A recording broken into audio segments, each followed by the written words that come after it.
It is a great pleasure to welcome back Taoiseach Kenny to the Oval Office, to the White House, and his entire delegation. Obviously, we cherish this opportunity once a year to reaffirm the incredible bond between the United States and Ireland. This year, it also gives us an excuse to stretch out St. Patrick's Day for a couple of extra days, which is always good. This is now my fifth time to welcome a Taoiseach to the Oval Office. I've had the occasion to visit Ireland as well, one of the wonderful, truly wonderful trips that I've taken as President of the United States. And the reason that these meetings go so well is because of the incredible bond and history between our two countries. Obviously, the contributions of Irish Americans to the United States is legendary, but what is also true is that we have an incredibly strong partnership on economic issues, on security issues. The Taoiseach has shown great leadership during difficult times in Ireland, and we're seeing progress in the Irish economy. That's good for the U.S. economy because we have a lot of trade, a lot of investment in Ireland. There was a story this morning about a deal between Ryanair and Boeing in which we'll be selling a whole lot of airplanes to Ireland. And it's an example of how the progress that's made in Ireland benefits jobs and businesses here in the United States. Obviously, the Taoiseach's very interested as well as in continuing to attract direct investment from the United States to Ireland. So this will be a major topic of discussion. Ireland also punches above its weight internationally when it comes to humanitarian assistance, peacekeeping.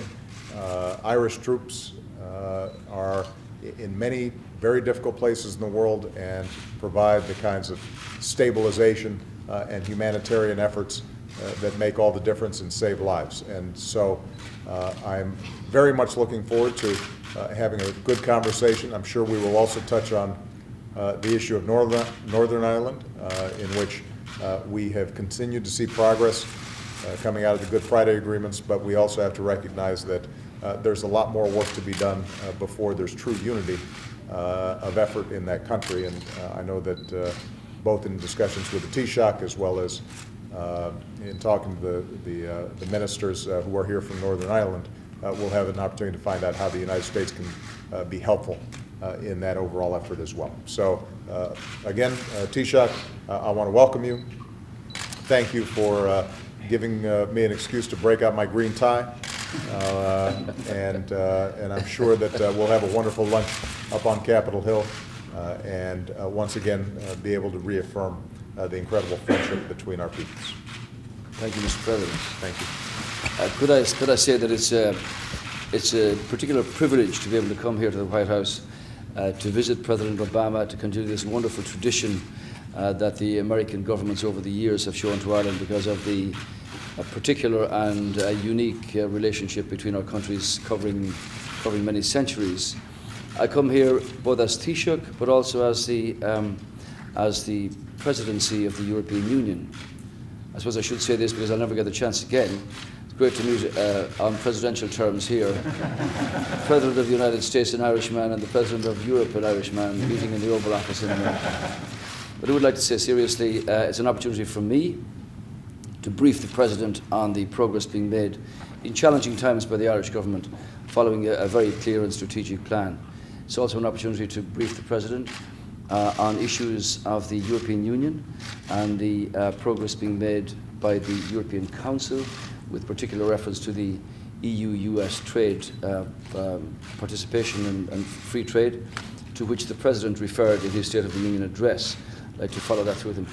Also to brief the President on update in respect of Northern Ireland, immigration, undocumented Irish, and of course the general perspectives both for the world economy and as President is moving to the Middle East this evening, I can give him an update on the recent meeting and discussion that the European Council held there. Besides, it's a real opportunity to celebrate St. Patrick's Week. I have a second tie for the President if he so wishes. And of course there is a standing open invitation to President Obama to come back to Ireland whenever is convenient and appropriate and when he so wishes. And maybe the next time when our economies are moving in a more positive direction, we might actually have time to take out the sticks on the golf course. I'm looking forward to that sometime in the future.